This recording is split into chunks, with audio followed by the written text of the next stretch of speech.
Warahmatullahi wabarakatuh. Alhamdulillahilladzi aslahat dhamair wa naqqas sarair wa hadal qalbal hair ila tariqi ulil basair. Asyhadu an la ilaha illallah wahdahu la syarikalah wa asyhadu anna Muhammadan abdullahi wa rasuluh.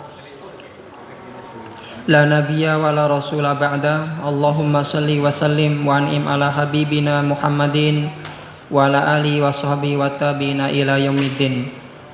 A'udzu billahi minasy syaithanir rajim. Ya ayyuhalladzina amanu taqullaha haqqa tuqatih wa la tamutunna illa wa antum muslimun. Shadaqallahul azim. Rabbi shrah li sadri wa yassir li amri wahlul 'uqdatam min lisani yafqahu qawli. Allahumma aftah alaina futuhal arifina bihikmatik wanshur alaina rahmatak wa dzakirna ma nasina ya dzal jalali wal ikram. Bapak Ibu jamaah salat maghrib rahimakumullah, marilah kita bersyukur kehadirat Allah Subhanahu wa taala yang telah melimpahi kita dengan rahmat kasih sayangnya, memenuhi kita dengan nikmat-nikmatnya, menunjukkan kepada kita jalan kebenaran. Kita memohon kepada Allah Subhanahu wa taala semoga diberi keistiqomahan, mampu mengenali kebenaran sebagai satu kebenaran, lantas mengikutinya dengan teguh, mengetahui keburukan sebagai satu keburukan dan menjauhinya dengan sungguh-sungguh. Rasulullah Shallallahu Alaihi Wasallam bahkan mengajarkan kepada kita satu doa. Ini sering dibaca oleh khotib ketika khutbah Jum'ah. Allahumma arinal haqqa haqqa warzuqna tiba'ah wa arinal batila batila warzuqna jtinabah. Ya Allah, karuniakan kepada kami, tunjukkan kepada kami, bimbinglah kami untuk mampu mengenali kebenaran sebagai satu kebenaran, lalu karuniakan kepada kami rizki untuk mengikutinya dengan sungguh-sungguh. Ajarkan kepada kami, bimbinglah kami untuk mengetahui, mengenali kebatilan sebagai satu kebatilan, dan bantulah kami untuk menjauhinya dengan sungguh-sungguh. Wala taj'alhu mutalabbisan alaina fanadillah. Ya Allah, jangan kemudian Engkau jadikan yang batil itu terlihat samar-samar sehingga kami memandangnya sebagai satu kebenaran, kami ikuti fanadillah sehingga akibatnya kami tersesat. Waja'alna lil muttaqina imama. Setelah Engkau berikan kepada kami basirah, kejernihan hati, Engkau bimbing kami, maka jadikan kami sebagai teladan, sebagai contoh di antara hamba-hambamu yang bertakwa. Ini doa yang bagus, bisa kita rutinkan untuk dibaca. Terlebih lagi pada zaman dimana kemudian seakan-akan yang batil itu dianggap benar karena disamarkan, dicampur aduk. Kalau informasi hari ini melimpah nggih, kula jenengan buka di internet saja, apa saja yang kita cari itu ketemu. Jadi masalahnya bukan pada kurangnya informasi, tetapi apa? Kadang dibuat samar sehingga yang batil dianggap benar kan itu. Fanadillah, kemudian tersesat. Bapak Ibu jamaah pengawasan rahimakumullah. Nah, di antara nikmat yang Allah berikan kepada kita ialah Allah suguhkan dalam rentang zaman ini sekian banyak contoh, ya, contoh orang-orang yang memihak kepada kebenaran dan juga contoh orang-orang yang menjauh dari kebenaran. Di antara contoh yang patut kemudian untuk kita ambil pelajaran dan ikuti dari golongan orang-orang yang tercerahkan, yang mendapatkan petunjuk oleh Allah dan kemudian mengikuti kebenaran itu, yaitu seorang hamba Allah yang disebut Shahibu Yasin. Di dalam surat Yasin ayat 20 sampai 27.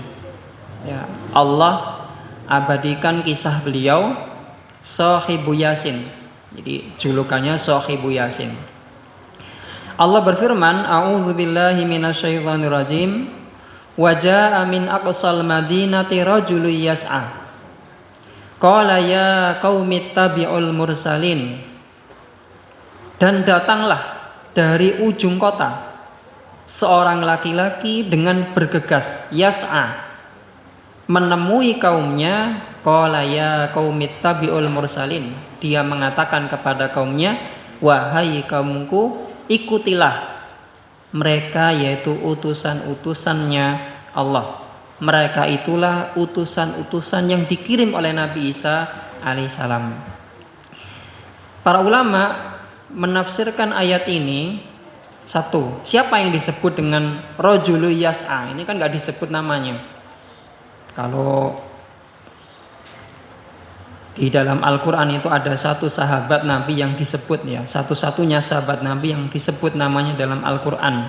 Siapa, Pak? Sahabat sinten? Sahabat Nabi yang satu-satunya namanya disebut dalam Al-Quran, sinten? Sahabat itu definisinya yang ketemu dengan Nabi, beriman, wafatnya dalam keadaan beriman. Luqman tidak semasa dengan Nabi. Sinten? Sahabat Zaid. Anas nggak ketemu, Pak. Sahabat Zaid itu satu-satunya nama sahabat Rasulullah yang disebut dalam Al-Quran. Di dalam Al-Quran surat Yasin ayat 20 ini Allah tidak menyebut siapa rojul itu, hanya disebut rojulun, seorang laki-laki. Para ulama memberikan tafsiran, menjelaskan, kila dikatakan yang disebut sebagai rojul di sini adalah Habib bin Murrah An-Najjar, atau disebut Habib An-Najjar. Najjar artinya tukang kayu, tukang ukir. Jadi profesinya ini apa? Biasa membuat tali atau anyaman dari serabut. Ya, Habib An-Najjar atau Habib bin Murrah. Dia ini dalam tafsir itu disebutkan mengalami sakit kusta. Ya, penjelasan yang lain, beliau ini sakit buta. Lalu kemudian dia bertemu dengan para utusannya Nabi Isa alaihissalam. Terjadi dialog di situ, diajarkan, dikenalkan pada agamanya Allah. Dia beriman, lalu Allah berikan kesembuhan. Maka dikatakan dalam riwayat, ya, Habib An-Najjar ini bagus keislamannya, sangat taat kepada Allah. Bahkan dia pada waktu-waktu tertentu menyendiri di gua dalam rangka apa? Beribadah kepada Allah. Walaupun profesinya itu tidak menjanjikan keuntungan yang besar, ya, tetapi beliau ini punya kebiasaan seneng sedekah. Jadi kalau dia dapat penghasilan, dia dapat untung, maka dia paruh jadi dua. Separuh untuk keluarganya, kebutuhan dia harian, termasuk di situ adalah untuk modal, separuhnya dia sedekahkan. Jadi kalau umpama dia dapat 50.000, 25.000 untuk kebutuhannya, 25.000 untuk disedekahkan. Separuh, Pak, 50-50, 50-50. Ya. Dan ada orang yang kemudian sedekahnya 50-50, ada kemudian 25-75, ada yang 10-90 mungkin kan gitu. Ya. Ada yang kemudian 100%, itu ada juga. Lah, Habib An-Najjar ini dibagi paruh, 50% disedekahkan, 50% untuk kebutuhan hariannya termasuk di situ modalnya. Nah,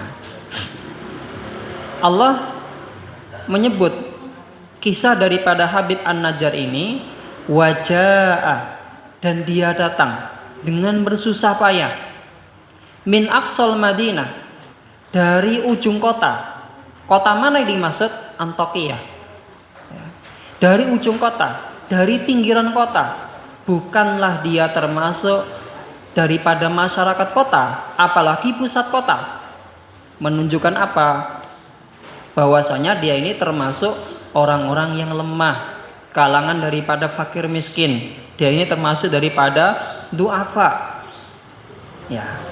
Dari sini kemudian para ulama memberikan penjelasan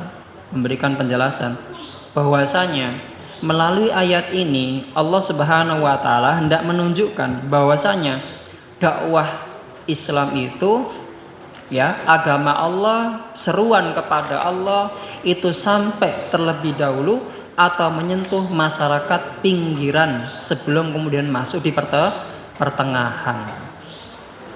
Dan ini memang ada hikmahnya. Secara karakteristik atau secara sifat, sikap, orang-orang yang tinggal di pinggiran itu berbeda dengan orang-orang yang tinggal di perkotaan. Ya, masyarakat yang jauh dari perkotaan itu berbeda dengan yang dekat dengan kekuasaan. Ya, dimana kalau orang-orang yang pinggiran itu hidupnya rata-rata lebih susah daripada yang di tengah, gitu. Sehingga kalau kemudian dia satu negara itu kemudian terjadi kesulitan secara ekonomi, yang paling merasakan pertama kali adalah sing pinggiran, kata. Makanya kemudian kalau jenengan pirsani dalam sejarah, ya, dakwah Rasulullah, maka kita temui yang paling banyak menjadi pengikut Nabi Muhammad atau kemudian penolong beliau yang paling banyak ialah daripada du'afa, orang-orang fakir, orang-orang tertindas. Ya. Ya. Lebih mudah diterima daripada kemudian orang-orang yang di tengah yang dekat dengan kekuasaan. Kenapa? Kan gitu. Ketika seseorang itu pernah merasakan kesusahan, kok kemudian dia satu waktu mendapatkan kemudahan dan kekayaan, dia kemudian menjumpai orang lain dalam keadaan kesusahan, dia lebih mudah untuk tergerak hatinya membantu. Tapi ketika orang itu tidak pernah hidup dalam kesusahan, maka dia akan sulit untuk bergerak membantu meringankan kesusahan orang lain. Yang lebih banyak menerima kedzaliman, yang lebih banyak kemudian menerima, ya, kekejaman adalah orang-orang pinggiran, orang-orang tengah ke bawah. Maka ketika dia bertemu dengan agamanya Allah yang membawa semangat keadilan, dia lebih cepat untuk menangkap, lebih cepat untuk beriman daripada orang yang di tengah-tengah. Ya. Jadi seperti itu. Ya.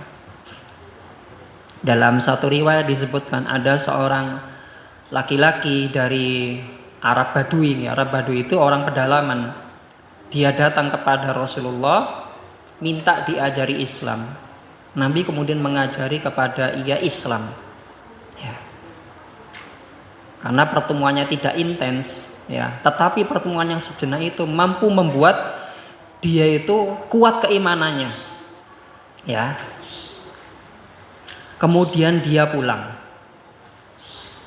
Pada tahun berikutnya datang seruan jihad. Dia datang untuk mendaftar dan berangkat di medan peperangan. Umat Islam memperoleh kemenangan, pulang membawa harta rampasan perang yang banyak. Nabi Muhammad mengatakan, wahai para sahabat, yang ini kasihkan ke Arab Badui itu. Dia juga berjuang bersama kamu, dia berjuang di jalan Allah, dia berhak mendapatkan ghanimah ini, berikan kepada dia. Maka sahabat datang membawa, ini dikasihkan buat kamu dari Rasulullah. Apa ini? Ini adalah ghanimah. Siapa yang berjihad dia berhak mendapatkan ghanimah. Maka apa kata dia? Dia kemudian mengatakan, demi Allah aku berjuang, aku berjihad bukan karena ini. Aku berjuang berjihad karena Allah, atau kemudian aku meninggal dalam jihad fi sabilillah. Akhirnya dibawa pulang. Ya, para sahabat nggih mboten wani napa ngentet nggih. Lek sampean gak arep kek napa mboten. Ya dibawa pulang menemui Rasulullah kan. Ya. Dilaporkan kepada Rasulullah, ya Rasulullah orangnya tidak mau begini. Maka Rasulullah kemudian mengatakan, jika dia benar dalam perkataannya, jika dia jujur pada keimanannya, maka pasti dia akan menjumpai apa yang dia ucapkan. Apa tadi yang diucapkan? Aku berjuang karena agamanya Allah, tidak menginginkan harta dunia, hingga kemudian aku meninggal dunia pada jihad fisabilillah. Tahun berikutnya datang lagi seruan jihad, dia juga ikut berperang. Allah kabulkan permintaannya. Apa? Dia meninggal dengan anak panah tertusuk pada lehernya. Ya Rasulullah nggih. Ketika menjumpai hal itu Rasulullah nangis terharu. Kemudian Rasulullah doakan. Nah ini Dia bukan dari kalangan bangsawan, dia bukan orang perkotaan, tapi dia dari Arab yang jauh, dari pinggiran. Ya. Apabila masuk Islam, maka baguslah keislamannya. Habib An-Najjar. Waja'a min aqsal madinati rajulun yas'a. Bapak Ibu jamaah pengawasan rahimakumullah. Ada ayat yang mirip. Nanti jangan pirsani di surat Al-Qasas ayat 20. Tadi kan di surat Yasin ayat 20 nggih. Nanti ada redaksi yang agak mirip. Di surat Al-Qasas ayat 20, waja'a rajulun min aqsal madinati yas'a. Kalau pada surat Yasin waja'a min aqsal madinati rajulun yas'a. Apa bedanya? Yang satu aqsal Madinahnya didahulukan, yang satu ditaruh di belakang. Secara teori dalam bahasa Arab itu kalau ada kata yang mestinya di belakang kok ditaruh di depan, berarti Allah ingin menaruh perhatian pada kata itu. Apa yang ditaruh perhatian? Bahwasanya dia ini Habib An-Najjar, dari kalangan miskin, orang yang tidak punya, orang-orang yang lemah. Dia datang dari negeri yang jauh, dari pinggiran, min aqsal madinati rajulun yas'a. Dia bergegas, berusaha keras ke kota. Ngapain? Dia hendak menyampaikan nasihat kepada orang kota. Dia hendak mengingatkan kepada penguasa saat itu. Kenapa? Apa yang diingatkan? Ternyata penguasa saat itu, penduduk kota saat itu sedang menawan dan hendak membunuh para utusannya Nabi Isa alaihissalam. Ya. Jadi dia datang dari jauh untuk datang di situ memberikan nasihat. Ya. Apa nasihatnya? Allah gambarkan, ya qaumit tabi'ul mursalin. Dia datang untuk menyampaikan, wahai kaumku, ikutilah. Mereka ini adalah para utusannya Allah. Mereka ini adalah para muridnya Nabi Isa alaihissalam. Mereka ini datang kepada kamu mengenalkan kebenaran, mengajak kamu agar selamat daripada kebatilan. Ittabi'u, ikutilah, taatilah. Ya. Yang menarik pada ayat ini, Habib An-Najjar ketika datang menemui kaumnya yang saat itu kafir semua, yang saat itu tenggelam dalam kemaksiatan, kemungkaran, itu Habib An-Najjar mengatakan, ya qaumi, wahai kaumku. Ya. Bukan kemudian ya aduwallah, wahai musuhe Gusti Allah. Bukan kemudian ya juhala, wahai orang-orang yang bodoh, mboten. Tetapi dipanggil dengan ya qaumi, wahai kaumku. Artinya apa? Aku termasuk bagian dari kalian, kalian juga adalah masyarakat aku, kan? Ini menunjukkan bahwasanya apa? Satu pelajaran gitu. Habib An-Najjar saat itu posisinya sudah beriman, sedangkan masyarakatnya masih dalam keadaan kafir, masih dalam keadaan maksiat kepada Allah Subhanahu wa taala. Tetapi kondisi Habib An-Najjar yang berada dalam kebenaran, beriman terlebih dahulu, tidak kemudian menjadikan dia sombong. Lantas kemudian karena aku ini sudah pada posisi yang benar, kamu salah, ya, maka saya ini adalah kekasihnya Allah, kamu musuhnya Allah. Meskipun saya ini termasuk tinggal di negeri ini, ya, maka saya dan kamu sudah berlainan, kita sudah beda kelompok. Bukan seperti itu.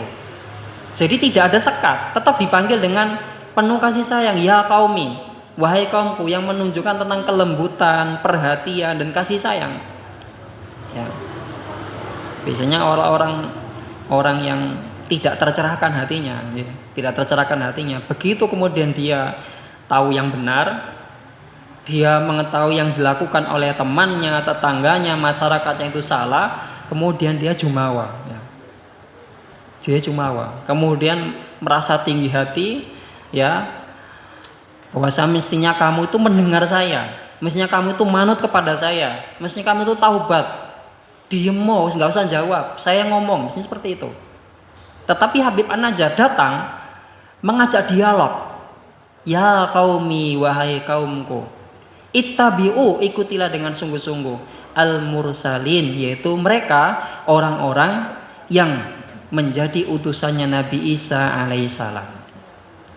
Barangkali kemudian ada orang-orang yang kemudian menuduh, ada apa ini Habib An-Najjar, ini laki-laki yang tidak tahu antah baranta, kok kemudian datang, ya, kok kemudian datang, tiba-tiba membela para utusan ini.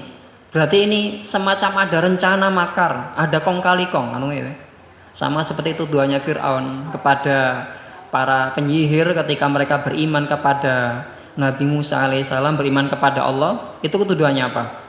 Kamu datang ke sini sebelumnya kan sudah membuat rencana. Kamu etok-etok kalah toh?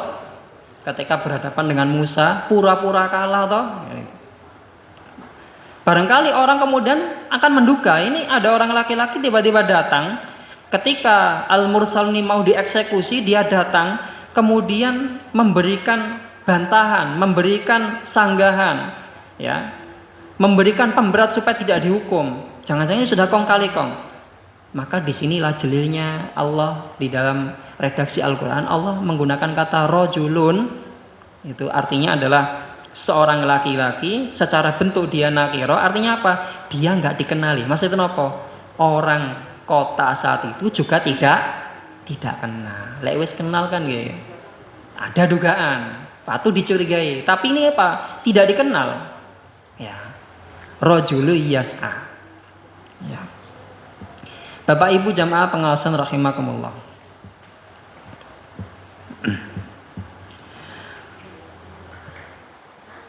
Maka orang-orang kota saat itu kemudian menolak. Kenapa saya harus mengikuti Al-Mursalun ini? Ya. Kenapa saya harus mau mengikuti petunjuknya? Kenapa saya harus mengindahkan nasihat-nasihatnya? Maka Habib An-Najjar mengatakan, ittabi'u man la yas'alukum ajra wa hum muhtadun. Ikutilah orang-orang yang mereka itu tidak meminta sama sekali imbalan dari kamu. Wahum muhtadun, dan mereka itu adalah termasuk orang-orang yang mendapatkan petunjuk. Umumnya kalau ada orang yang mengajak kita, maka pasti satu, kita lihat track recordnya gitu. Orang ini ketika mengajak, orang ini ketika menasihati, ya, orang ini kualitasnya seperti apa sih? Dia punya track record bagaimana? Kalau perlu dilihat, dia itu pendidikannya bagaimana? Setelah dia lulus dalam pendidikannya, bagaimana track record dia dalam masyarakat? Tidak puas sampai di situ, kita kemudian meneliti daripada apa yang dia nasihatkan. Ajakannya ini apakah benar-benar memberikan manfaat bagi saya atau justru manfaat bagi dia? Kan kadang ada orang itu yang mengajak dari bahasanya halus, isinya positif, ya, memotivasi orang, tetapi ternyata di baliknya ada tujuan untuk menguntungkan dirinya sendiri. Makanya kan kadang-kadang ya, kasus atau kejadian dia sampai tertipu sekian juta, puluhan juta, miliaran. Kenapa? Karena investasi, kata-katanya bagus ini dan seterusnya. Tetapi apa? Katanya untuk agamanya Allah, tetapi untuk kepentingan diri sendiri. Maka kemudian Habib An-Najjar, okelah kamu kemudian tidak mengakui dia sebagai Al-Mursalun, tetapi bukankah dia itu muhtadun? Kamu lihat perilakunya sehari kan dia juga baik. Yang dia nasihatkan juga tidak jauh daripada kebaikan. Bahkan mengajak kamu untuk mengentaskan diri daripada keburukan. Dia itu muhtadun. Kalau kemudian kamu masih ragu-ragu, jangan-jangan ada orang itu yang kata-katanya halus nih, tetapi dia mengambil untung. Kemudian Habib An-Najjar di situ bertanya, wahai Al-Mursalun, apakah ketika kamu mengajak mereka, kamu minta kepada mereka upah? Mereka mengatakan tidak. Ditanya kemudian kepada kaumnya, apakah mereka meminta kepada kamu upah? Tidak. Oh kan jelas kan? Mereka tidak ada motif duniawi. Mereka tidak meminta untuk keuntungan mereka pribadi. Kalau sudah demikian, orangnya juga sudah dikenal benar, yang dinasihatkan juga baik, semata-mata untuk kamu, juga mereka nggak minta upah, ya. Cara ngajar ngoten nggih mboten minta diupah, ya toh. Walaupun itu boleh, tapi mereka tidak meminta kamu upah, ya. Lalu atas alasan apa lagi kamu masih mengingkari? Kan toh? Ini ajakan halus. Coba kalau kemudian tadi kamu alasannya dia orang asing, lihat nasihatnya, dia nasihatnya baik. Atau mungkin kamu curiga, berarti ada motif ekonomi, menguntungkan diri pribadi. Toh juga selama dia mengajak, dia tidak meminta upah dan imbalan, tidak ada motif duniawi. Maka atas alasan apa lagi kamu tidak mau mendengarnya, tidak mau mengikutinya. Ya. Tapi memang sulit ya, orang dalam kondisi di surat Yasin ini kaumnya itu sudah gelap, ya, sudah terjerembab ke dalam kekufuran, sulit dinasihati, sehingga nanti kemudian ya ceritanya atau riwayatnya disebutkan bahwasanya mereka ini membunuh Al-Mursalun itu dan juga Habib An-Najjar, dibunuh sekalian. Bapak Ibu jamaah pengawasan rahimakumullah. Di masanya Abu Bakar As-Siddiq selepas Rasulullah wafat itu kan banyak orang itu yang membelot, tidak mau membayar zakat. Banyak juga yang murtad kembali pada agama asalnya. Banyak juga kemudian yang mengaku-ngaku sebagai nabi. Di antaranya adalah Musailamah, gelarnya Al-Kadzdzab. Napa Al-Kadzdzab niku? Pendusta, senengane bejo. Kalau kadzib mungkin bejonya 1 kali, 2 kali, 3 kali. Kalau Al-Kadzdzab wis pokoke mboten saged dipegang. Musailamah Al-Kadzdzab. Nah, Musailamah Al-Kadzdzab ini pernah suatu saat ini sebelum mengeksekusi seorang sahabat Nabi, ya namanya Habib bin Zaid bin Asim. Namanya sama-sama Habibnya, Habib bin Zaid bin Asim. Ini sahabat Nabi ditangkap. Ya, lalu diajak dialog sama Musailamah Al-Kadzdzab. Kalau dia dari kalangan orang-orang yang lemah, yang tidak berpengaruh, langsung aja dieksekusi. Tapi berhubung Habib ini adalah orang yang pinter, tokohnya kaum, orang yang cerdas, maka satu keuntungan kalau dia mau mengikuti saya, pikirnya Musailamah. Maka Musailamah kemudian ngajak dialog. Apa dialognya? Dia mengatakan, "Atasyhadu anna Muhammadan Rasulullah." Ya Habib, apakah kamu bersaksi bahwasanya Muhammad itu adalah utusannya Allah, adalah rasulnya Allah? Maka dia mengatakan, "Na'am, ya, aku bersaksi tidak ada Tuhan selain Allah, Muhammad adalah rasulnya, adalah utusannya." Lalu kemudian Musailamah Al-Kadzdzab mengatakan, "Muhammad sudah meninggal. Dan sebagaimana kemudian Allah utus, ya, pada setiap masa itu ada nabi-nabi yang membimbing umatnya, maka setelah Muhammad wafat, Allah mengganti Muhammad dengan saya." Maka kemudian dikatakan, "Atasyhadu anni Rasulullah." Apakah kamu bersaksi bahwasanya saya ini juga utusannya Allah? Maka kemudian dia mengatakan, "La asma." Aku gak krungu. Aku gak krungu. Maksudnya apa? Aku tidak dengar, aku tidak bersaksi, aku tidak mengimani. Maka kemudian apa yang dilakukan oleh Musailamah? Musailamah kemudian perintahkan kepada Al-Gojonya, "Wei Al-Gojo, potong jempolannya." Jempolnya dipotong. Atau kalau sekarang orang menyiksa bukan jarinya yang dipotong, tapi apa? Kukunya dicabut dulu. Nah, cabut. Sakit apa mboten? Sakit. Ya, cabut. Ditanya lagi, ya, pertanyaan yang sama, jawabannya tetap sama. La asma. Copot lagi kukunya. Kukunya habis, tanya lagi terus. Bersaksi enggak? La asma. Potong jarinya, dipotong.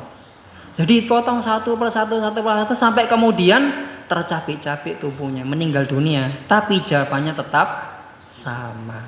Namanya sama-sama Habib ya.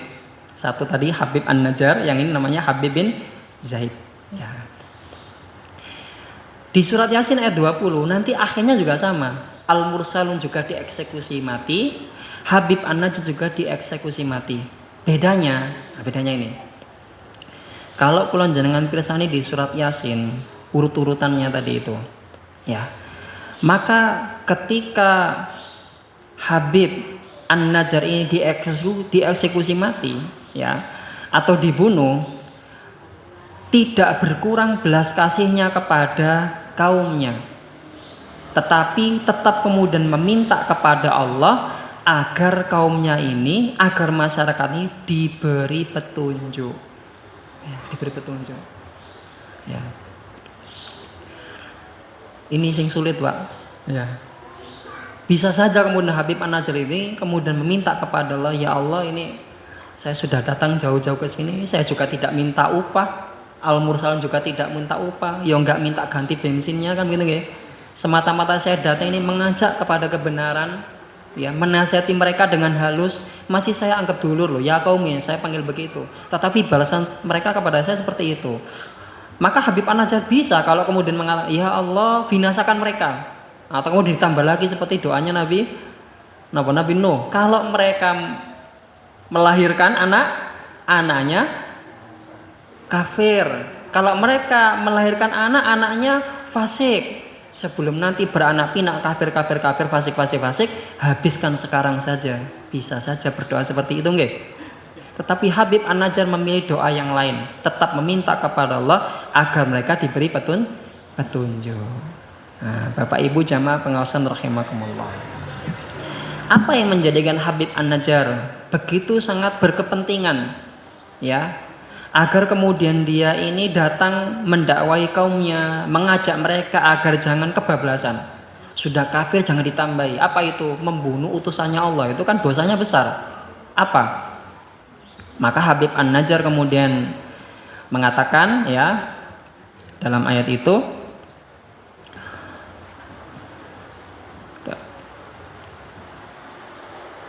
wa ma liya la a'budul ladzi fatarani wa ilaihi turja'un. Ya, ketika dialog dia mengatakan wa ma liya, apa alasan bagi saya? Apa cukup alasan bagi saya? La a'budul ladzi, sehingga membuat aku berpaling dari Allah. Aku tidak menyembah Allah, sedangkan dialah Allah alladzi dzat fatarani, yang menciptakan aku. Ya. Kalau dalam bahasa Arab ada kata fatara artinya menciptakan, ada kata khalaqa juga artinya menciptakan. Tapi ada bedanya. Apa bedanya? Kalau khalaqa itu menciptakan sesuatu secara umum, dari tiada menjadi ada. Tapi kadang juga bermakna menciptakan sesuatu dari bahan baku yang sudah ada. Ya. Kalau hari ini kalau jenengan pirsani ada banyak temuan ya toh, ciptaan daripada ilmuwan ya, yang dia ahli botani, dia menciptakan satu varian rekayasa genetika ya, sehingga tercipta ada mangga tapi rasanya durian seperti itu. Ya toh. Atau jeruk rasanya semangka katanya. Kan bisa nggih? Kan bisa. Kemudian mengkloning hewan ya, kambing, diambil selnya kemudian ditumbuhkan menjadi kambing yang lain.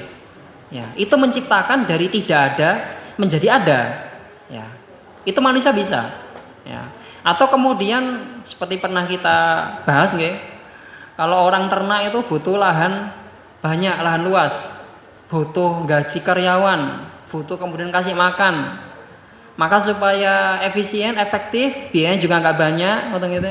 Maka kemudian kita ternak, tapi yang diternak bukan sapi, bukan kambing. Yang diternak adalah selnya. Ambil selnya dari sapi, kemudian dikembangkan di laboratorium.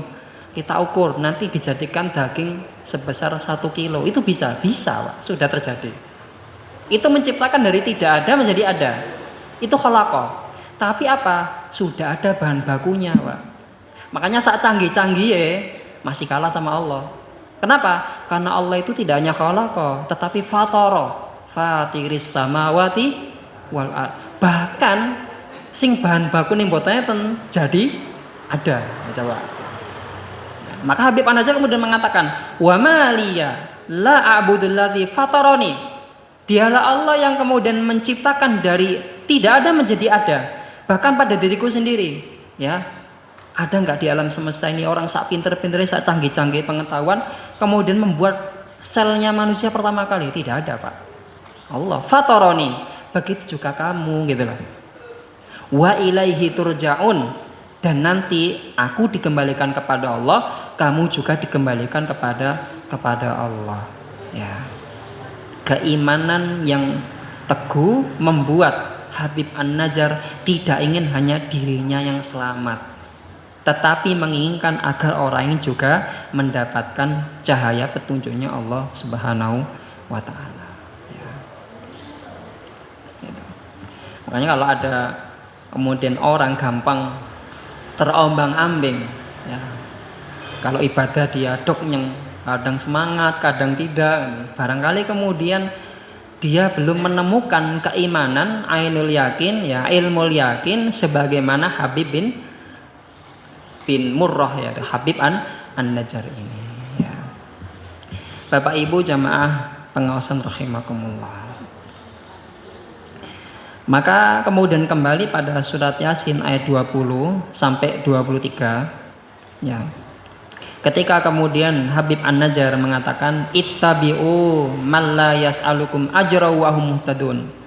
Oleh karena itu ikutilah mereka, ya, para utusannya Nabi Isa alaihissalam, yang mereka mengajak kamu kepada kebenaran, mereka juga tidak meminta kepada kamu upah atau mengiming-iming kamu sesuatu. Ya. Ya. Kemarin yang kejadian di kota mana nih, nggih? Yang pelecehan itu lah, Pak, nggih. Gitu kan, apa yang kemudian membuat kok bisa manut, kok kemudian bisa segitu banyaknya? Di antaranya adalah diiming-imingi, oleh saman gak gelem, saman gak oleh barokah, oleh saman gak gelem, kemudian saman su sama kiainya. Kalau saman gak ini maka nanti ilmunya gak manfaat. Ya. Ini apa berarti? Yang diiming-imingkan apa? Karomahnya, barokahnya dan seterusnya. Tetapi dia bukan muhtadun. Masa muhtadun seperti itu perilakunya? Kan tidak, nggih? Makanya jelas kalau kemudian ingin mengambil contoh teladan, pastikan dulu orangnya berilmu atau tidak. Kalau sudah berilmu, apakah dia muhtadun atau tidak? Kalau sudah muhtadun, maka ambillah yang ikhlas. Di antara tanda ikhlas apa? Tidak mengambil keuntungan duniawi materi. Ya. Yang kedua, Bapak Ibu jamaah pengawasan rahimakumullah, kalau kemudian kita lihat pada surat Yasin ayat 21, kenapa sih Habib An-Najjar kok sampai mengatakan mal la yas'alukum ajron, kok kemudian menyebut kata upah, kok kemudian menyebut kata imbalan? Karena saat itu memang kondisinya masyarakatnya menjadikan materi sebagai ukuran. Kalau orang kemudian menjadikan materi sebagai ukuran, ya, maka sulit, ya. Yang dilihat itu ketika sama datang, sama memberikan keuntungan enggak? Kalau memberikan keuntungan baru saya ikuti.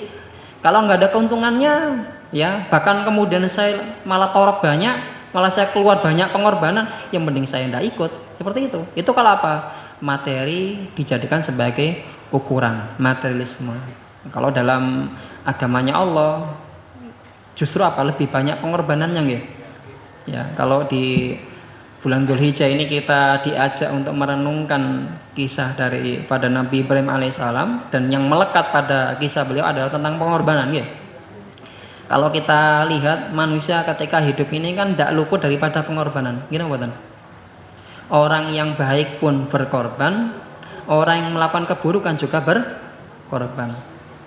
Orang yang melakukan keburukan seperti mencuri, berarti apa? Dia harus berkorban juga. Minimal apa? Dia beli sajamnya, ya. Dia beli senpinya untuk mengancam. Dia mengorbankan keamanannya. Kalau ketangkep kan bisa dikeroyok. Atau kalau ketangkap polisi hidup, ya. Kalau tidak hidup nanti dikeroyok mati, ya. Kalau kemudian dia terselamatkan polisi, dia masuk penjara. Berarti apa? Mengorbankan masa depannya.